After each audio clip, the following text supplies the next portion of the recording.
저는 그냥 올해 감사 한 주만 설교하고 넘어가기 아쉬웠습니다.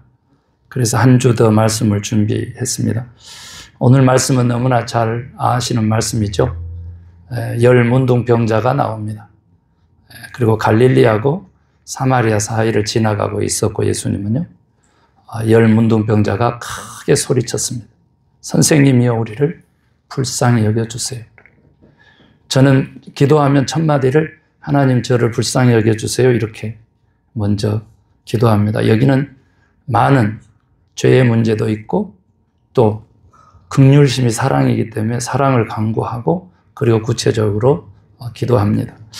오늘 이 열 문둥병자들도 나병 환자들도 그같이 이제 행했습니다. 그러자마자 예수님은 곧바로 저들을 보시고 단호하게 말씀하십니다. 제사장에 가서 너희 몸을 보여라. 여러분 관례가요, 문둥병에 들면 나병에 들면 피로 전염이 되지만 그렇게 전염되는지를 잘 몰랐어요. 피로 전염되는지를 몰라서 그때 당시에는. 그래서 일단은 격리하고 봤습니다. 그리고 나병에 대한 개념을요, 구약에서는 다양하게 가지고 있었습니다.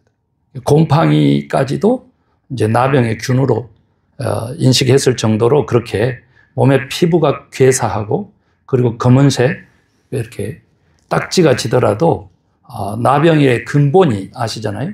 한센병이라고 하는데 감각을 잃어버린 병이 나병입니다.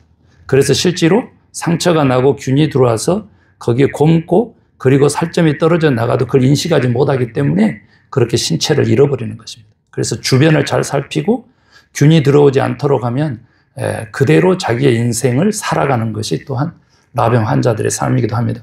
저는 4월에 나갔을 때 시간을 이제 내서 또 좀 소록도, 저희 고향 고흥의 소록도를 고향 어르신들하고 함께 갈 기회가 있었고요. 오랜 시간 같이 했습니다. 오랜 시간. 그래서 가슴에 많이 남아 있었는데요. 그곳에서 실제로 나병 환자들의 그 대표를 맡고 계신 장로님도 만나 뵙고 하는데 정말로 멀쩡하십니다. 그리고 이 코가 또 눈이 또 이렇게 문드러져서 정상 얼굴은 아니시지만 대화하고 업무 보시고 생활하는데 지장이 없고요. 그리고 거기에 이제 2명의 그 성자상을 세우겠다. 지금 이 운동이 고흥 기독교 내에서 이루어져서 제가 또 특별하게 해외에 이렇게 홍보 역할을 맡아달라고 그렇게 도움을 받고 그래서 기꺼이 제가 허락을 했습니다. 그것은 바로 그 소록도 중앙교회를 담임하셨던 이제 목사님이시고 그리고 또 포도에 길드교회를 심무하셨던 동양의 성자라고 불렸던 박석순 목사님 두 분의 동상을 이제 세우시겠다 이렇게 추진을 하고 계시더라고요. 사실은 상을 세우는 거 성경적으로 금하고 있어서 제가 거기까지는 모르지만 기념하는 것은 매우 중요하기 때문에 그 일에 동참하게 되었습니다. 그래서 이 나병 또 그런 어렸을 때 제가 교회 학교 선생부터 했기 때문에요. 그렇기 때문에 고등학교 시절에 매해 여름이면 그 소록도 방문해서 중앙교회에서 저들과 함께 예배를 드렸습니다. 그 전에는요 정말 많았습니다. 지금도 많습니다.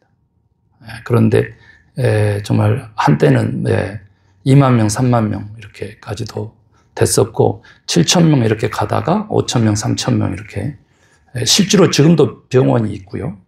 그리고 병원에서 또한 나병을 진료하고 있고 그렇습니다. 지금은 이제 통제하지 않고 자유롭지만 스스로 자기들의 삶을 그곳에 이렇게 가두고 살아가는 사람들이 그렇게 있고 저들이 만든 그 그림이라든지 또 파나 이런 것들이 그 추모공원 쪽으로 이렇게 가다 보면 있고요.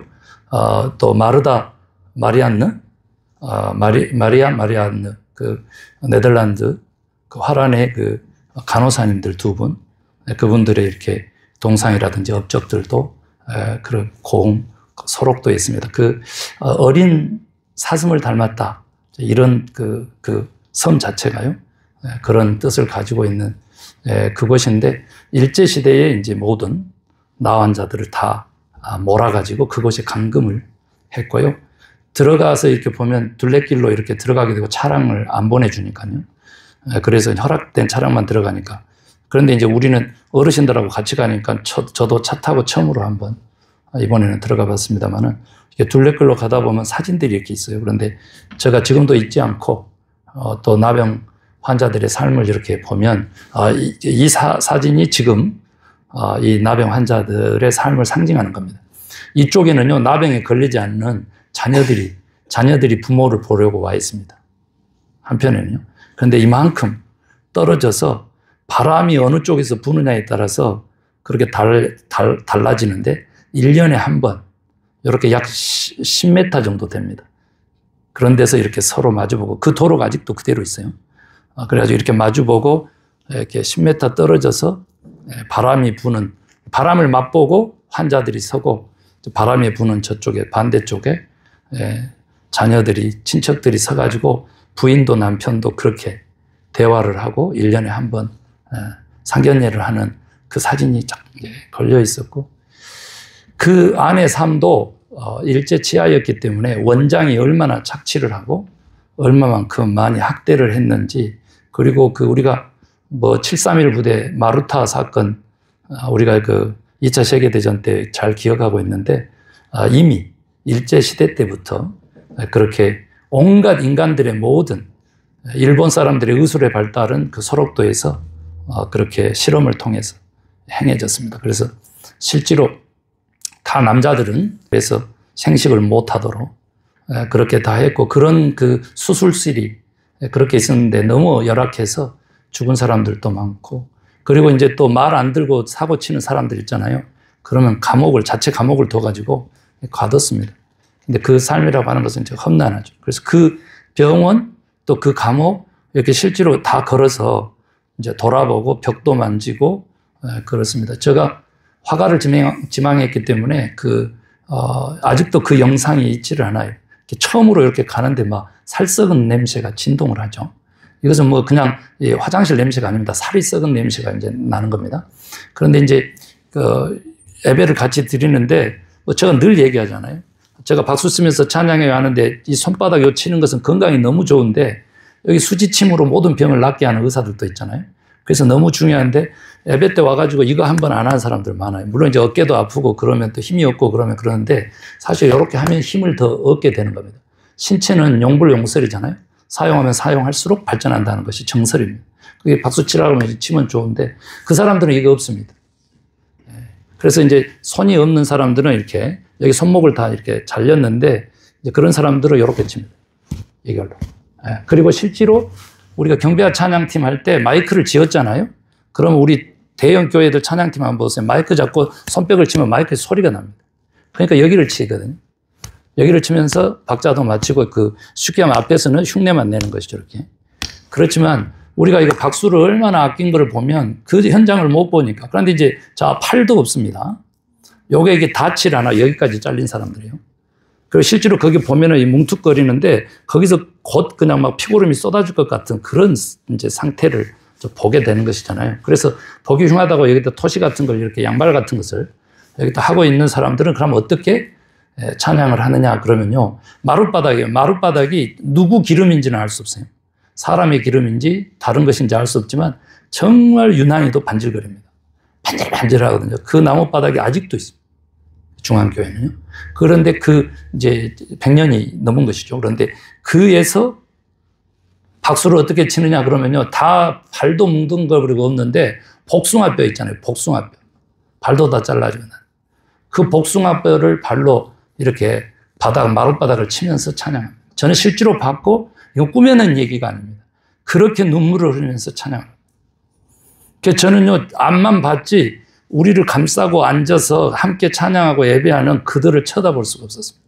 보는 순간 막 눈물이 쏟아져 버리니까.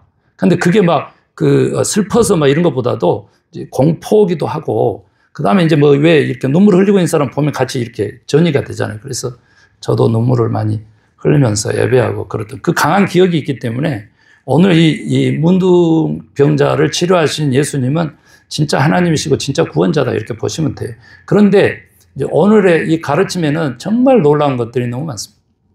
그래서 오늘 좀 아쉽지 않도록 말씀을 준비했는데 보십시오.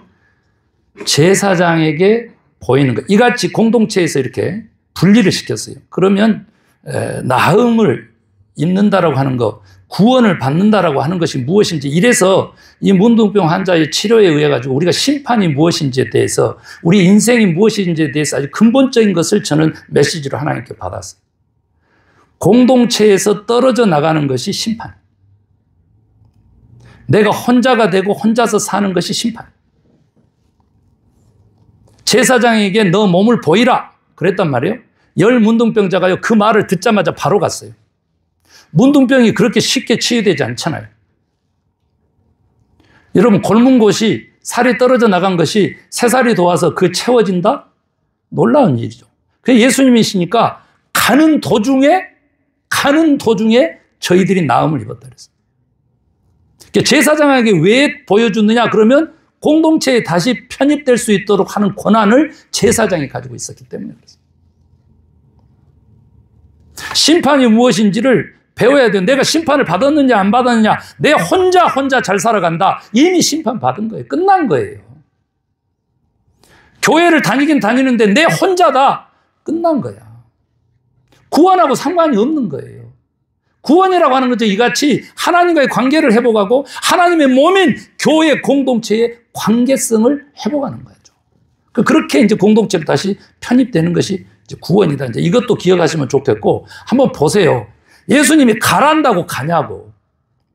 이것이 바로 우리들의 믿음의 자리가 어딘지를 알게 되는 것입니다. 내 처지, 내 몸뚱아리 보면 갈 수가 없죠. 제사장이 뭔 소리 하고 있어? 아직도 썩은 냄새가 진동하는 자가 뭐 나섰다고 나한테 와서 검사 도장을 받아달라고 해. 안 돼. 이런 것에 대한 두려움을 가졌으면 갈 수가 없는 것이죠. 그런데 순종했기 때문에 믿음의 자리가 무엇인지, 감사의 자리가 어딘지, 구원이 어디에 있는지 명확하게 보여주는 거죠. 믿음의 자리가 바로 이것입니다. 주가 명령하면 그 말씀대로 행하는 것, 순종하고 보는 것, 이것이 믿음의 자리고 그곳에서 구원이 난다는 거죠. 오늘 문둥병 네가 나았다? 아닙니다. 이제 보십시오. 10명이 다 우르르 올라갔어요. 가는 도중에 나온 줄 알았어요. 놀라운 기적이잖아요. 한 사람만이 돌아왔어요. 예수께 돌아와서 예수 무릎을 꿇고 하나님께 영광을 먼저 돌리면서 감사의 말씀을 드린 거예요. 사례를 했다는 게 사례, 감사를 드린 거예요. 그랬더니 예수님께서, 이게 가만 계시면 괜찮은데 우리에게 뼈 때리는 말씀을 주시네요. 뼈 때리는. 10사람이 다 나음을 입지 않았더냐. 이 한 사람 이방인 말고는, 오직 유일한 사마리아인이요, 이 이방인 말고는 하나님께 영광을 돌리려 돌아오는 자가 없더냐. 그 9은 어디 있느냐 질문하는 거예요. 저는 여기서 그 다음에 예수님이 가라, 일어나 가라, 네 믿음이 너를 구원하였다, 이 말씀하기 전에 우리는 멈춰야 된다고 봅니다. 예수님의 질문이 2가지 나오는 거예요. 10사람이 다 나음을 입지 않았더냐. 그 9은 어디 있느냐. 10사람 빼고 예수님의 핵심적인 질문은 그 9이 어디 있느냐. 만약에 우리가 그 9이라면 우리 몸의 나음과 구원하고는 상관이 없게 되는 거죠. 상관성이 떨어지는 거죠. 대부분의 사람들이 9에 속해서 살아간다는 거예요. 이 질문이요, 어디부터 나온지를 알면 우리 인생을 배울 수 있습니다. 아담이 범죄하고 나서 숨었습니다.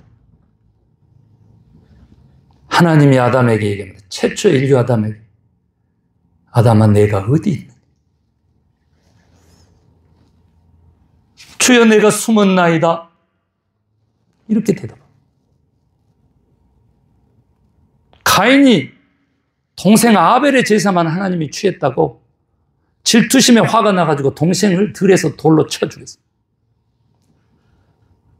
하나님이 가인을 불러서 네 동생 아벨이 어디 있느냐 묻습니다. 내가 내 아우를 지키는 자입니까? 숨었나이다 이거에 그치지 않고 저 여자가 나를 범죄케 함으로 내가 부끄러워 숨었나이다. 아담과 같은 똑같은 변명을 하죠. 감사하지 않으면 죄입니다. 감사하지 않으면 죄입니다.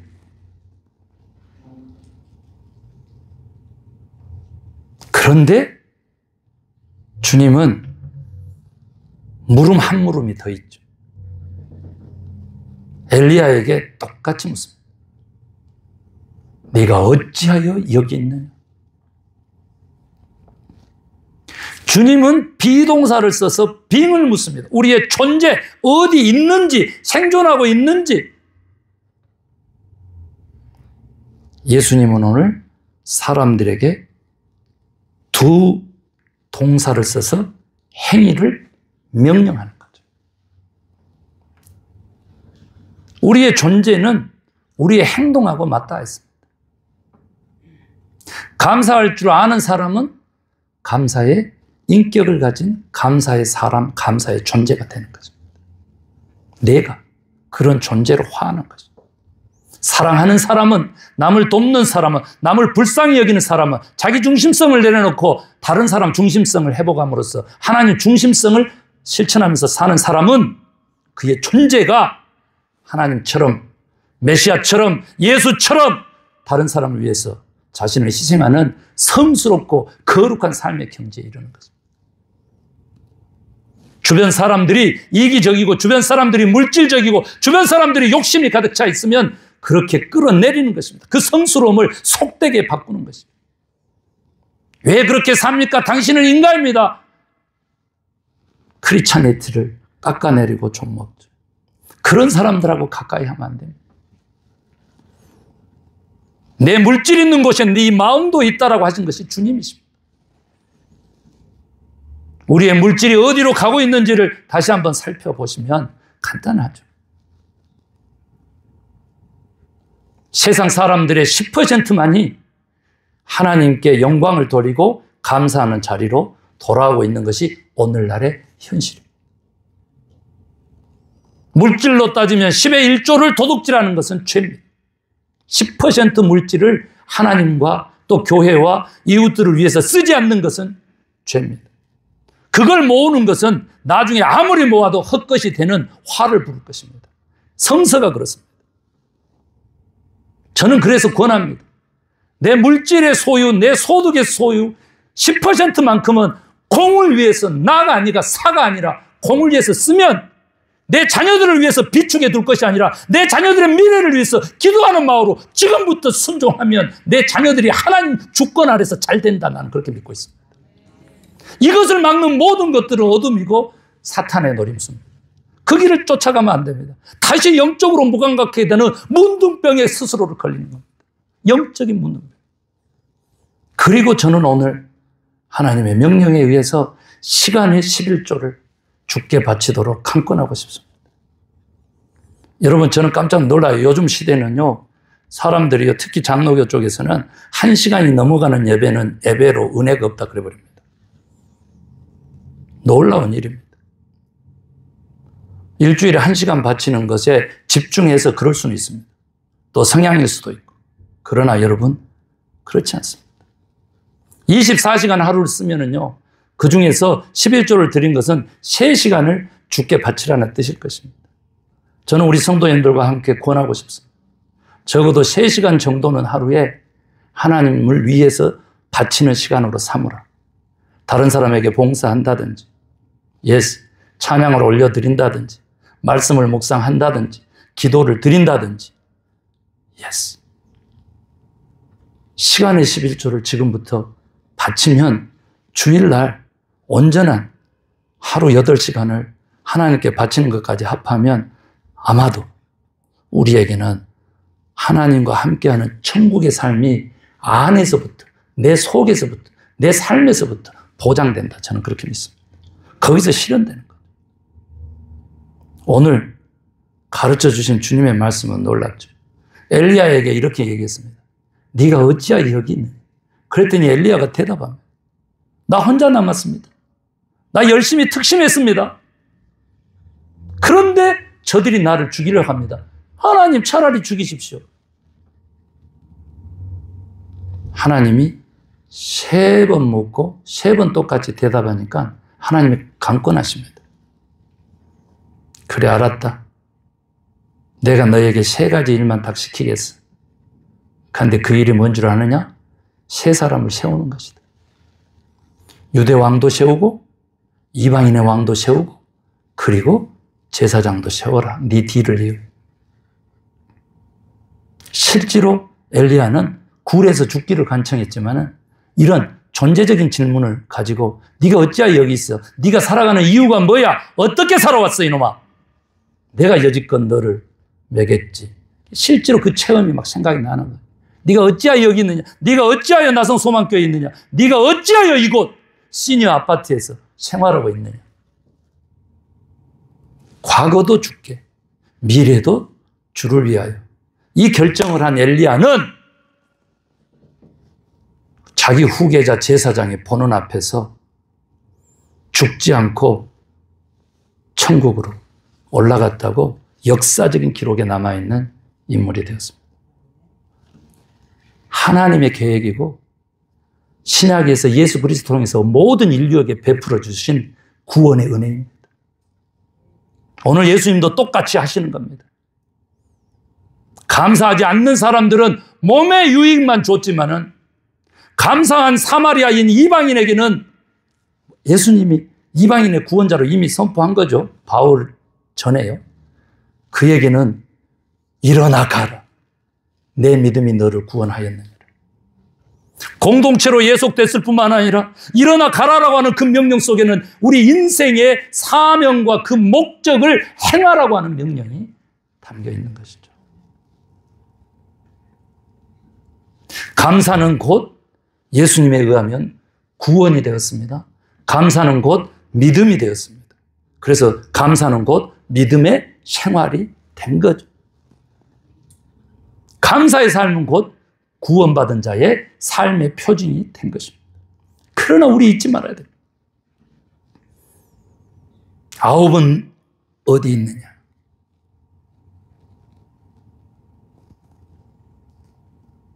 감사하지 않으면 죄라고 하는 것도 동시에 잊지 말아야 합니다.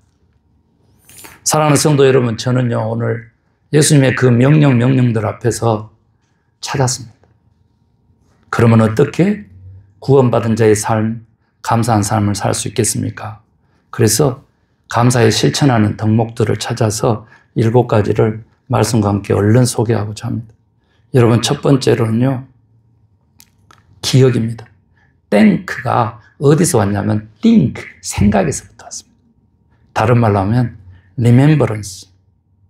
먹고 마실 때마다 나를 기념하라. 우리 성찬식 얼마 전에 우리 종교개혁주일에 했잖아요. 먹고 마실 때마다 나를 기억하라, 기념하라. 기억에서부터 오는 겁니다. 여러분, 그래서 성경 시 103편 이전에는 내 영혼아 여호와를 송축하며 그 모든 은택을 잊지 말지어다. 사랑하는 성도 여러분, 기억하지 않으면 주께로 돌아올 수 없습니다. 자고로 구약의 이스라엘이요, 하나님을 멀리 떠났어도 선지자들이 하나님의 말씀을 대어냈는데 그걸 한 단어로 지르면 주께 돌아오라.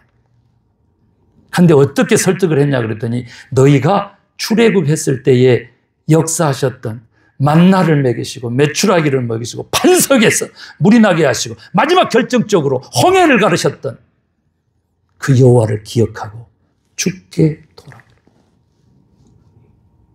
너희에게 적과 꿀이 흐르는 그 땅으로 인도하신 여호와를 기억하고 주께 돌아오라. 사랑하는 성도 여러분, 감사를 자주 하다 보면요, 치매에 걸리지 않습니다. 예.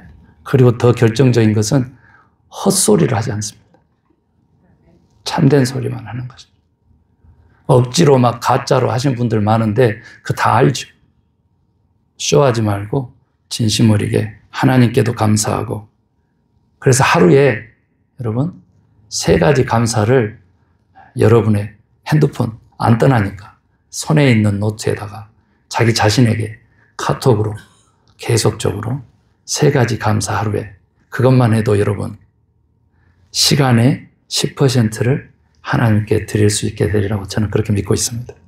두 번째로는 뭐냐면 골로새서 3장 17절에 말이나 일에나 주 예수께 하듯 하라 그랬습니다. 여러분 고백해야 합니다. 옆 사람 보면서 감사합니다 말하십시오.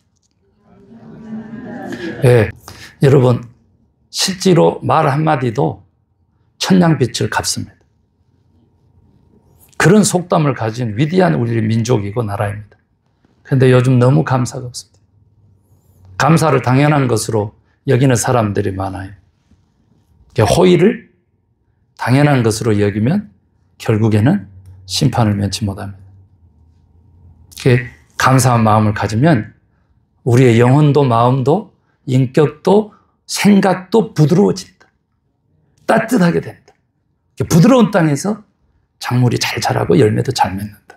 옥토 기억나시죠? 씨 뿌리는 비유에서. 말로 꼭 하루에 한 사람씩 감사를 표현하시기를 주의 이름으로 축원합니다. 아멘 해놓고 안 하면은 그거 여호와의 이름을 망령되이 일컫는 겁니다. 그게 여러분 여호와의 이름을 망령되이 일컫지 말라. 그거 우리 세례 받은 애들이 한번 질문하더라고. 그래서 제가 설명을 해줬어요. 그것은 약속을 했는데 약속을 지키지 않는 것이죠. 하나님께 서원의 기도를 했는데 그 기도를 행하지 않는 것이죠. 이것은 여호와의 이름을 망령되이 일컫는 겁니다.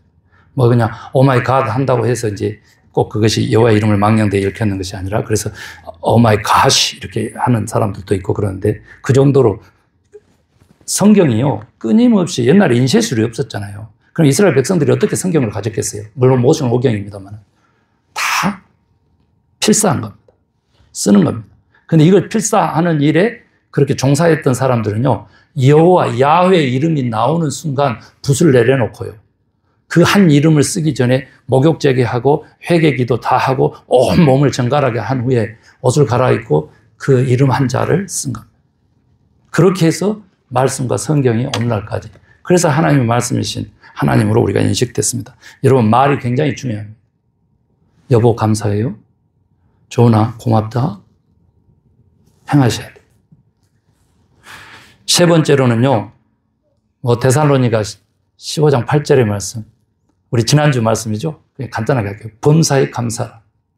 이것이 그리스도 예수 안에서 너희를 향하신 하나님의 뜻이니라. 순종이라는 거죠. 결단이라는 겁니다. 조건 보고 환경 보고가 아니라는 거예요. 감을 먹다 남으니까 옆집으로 간다는 게 아닌 거예요. 김치 먹다가 보니까 몇 번 밥을 안 먹었더니, 외식을 했더니 김치가 쉬어지니까 이웃으로 간다는 게 아닌 거죠. 다른 것입니다. 순종이고 결단인 것이죠. 남아서 나누는 게 아니죠. 하나님이 나누라고 하니까 나누고 보면 남게 되고 더 많이 나누게 돼요. 그래서 제가 얘기하잖아요. 세계 1위의 부자가 가장 큰 돈을 도네이션 받고 더 큰 부자가 된 거죠. 어디에 나와요? 마태복음 25장. 5달란트 받아가지고 10달란트 가던 자가요, 1달란트 받아서 땅속에 파묻었던 자의 것을 뺏어서 11달란트를 갖게 돼요. 활용이라는 거죠. 천국은, 하나님의 나라는 활용이라는 거예요. 다른 말로 하면 순종이라는 거죠. 행하라는 거죠. 저지르기 대왕으로 표현되는 김재일 목사는 조금 절제는 해야 되죠. 그렇다고 해서 아무렇게나 저질러가지고 막 가정사 어렵게 하고 그러면 그건 아니잖아요. 그 정도 지혜는 있지만 행하고 보는 거죠. 순종하고 보는 것이죠. 여러분, 순종의 감사가 우리에게 있습니다. 결단하시고 어려운 중에도 감사하는 지난주의 말씀을 기억하는 저와 여러분 됩시다. 네 번째로는 나눔 감사입니다. 히브리서 13장 16절에 서로 나누는 것을 잊지 말라. 아예 명령합니다. 이제 누가 썼는지 뭐 논란이 있습니다만은 바울이 쓴 것으로 그냥 여기면 히브리인들에게 그렇게 얘기합니다. 여러분, 감사 헌금요. 그 다음에 도움이 필요한 성도들에게 직접 돕는 거요. 그리고 실제로 돕는 것을 넘어서서 자발적으로 원치 않는데 봉사에 자원하고 그래도 주에 1시간만큼이라도 공을 위해서 봉사해 주는 거, 이런 것들도 다 나눔에 들어갑니다. 특별히 나에게 주어진 시간, 하루에 3시간씩 주를 위해서 나눈다라고 하는 것을 생각을 해보면 놀라운 일이 벌어지죠. 여러분, 그래서 저는 좀 부탁드리고 싶어요. 우리가 재정 플랜 세울 때, 제가 재정 강사였습니다, 오랫동안. 그런데 많이 가르쳤죠. 우리 벤자민 건축학교에서도 제가 강의를 한 적이 있는데, 여러분, 지출 항목의 제 1번째가 뭐냐 그러면요,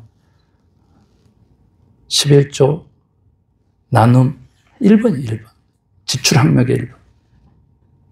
그렇게만 하면 나머지 익스펜스 모든 것들이 평강과 축복 안에 가게 돼요. 이게 없잖아요. 이거 제끼고 마켓부터 내 쓸 것부터 이렇게 하다 보면 결국 못하게 돼요. 그러면 여지껏 한 모든 것들이 하나님의 말씀에 의하면 저주 안에 놓이게 돼요. 그러면 아무리 지혜로워도 결국은 모아놨다가 헛것되고 마는 거예요. 그때 후회하죠.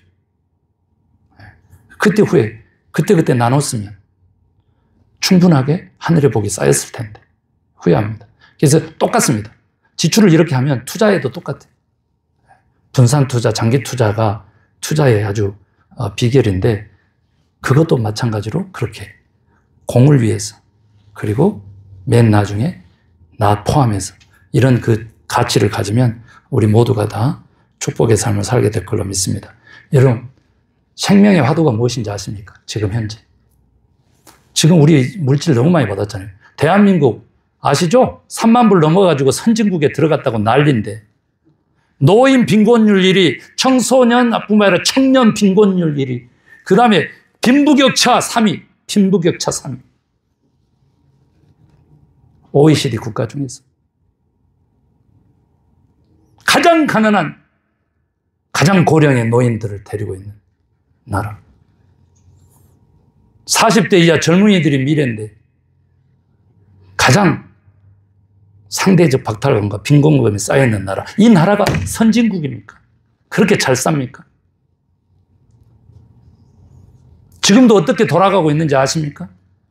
제가 너무 죄송한데 목사니까 이 얘기까지는 안 하고 싶지만, 제가 나눔이 21세기 생명의 화두기 때문에 생명의 하나님의 복음을 전하는 자로서 선포하지 않을 수 없어요. 가진 자들이 내놓지 않고는 더 이상 하나님이 더 이상 우리나라를 축복할 수가 없어요.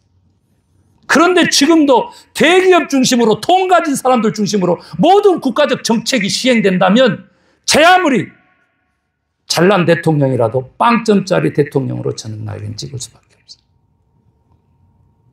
자살률 1위, 청소년 자살률, 노인 자살률 1위, 거기까지 얘기하면요, 생명의 하나님 앞에서 어찌 그 거대한 교회들이 침묵합니까? 평화를 추구하는 교회, 생명의 가치와 존엄성을 더 높이는 교회, 이것은 기본이에요. 이거 다 벗어버리고 물질을 추구하고 개인적인 행복을 추구하고 개인적인 윤리적인 신체적인 기쁨을 추구하는 이러한 세상적인 복음과 세상적인 교회 가지고 우리는 승리할 수 없어요. 이 감사절에 나눔 감사, 나눔이 생명의 유일한 화두입니다.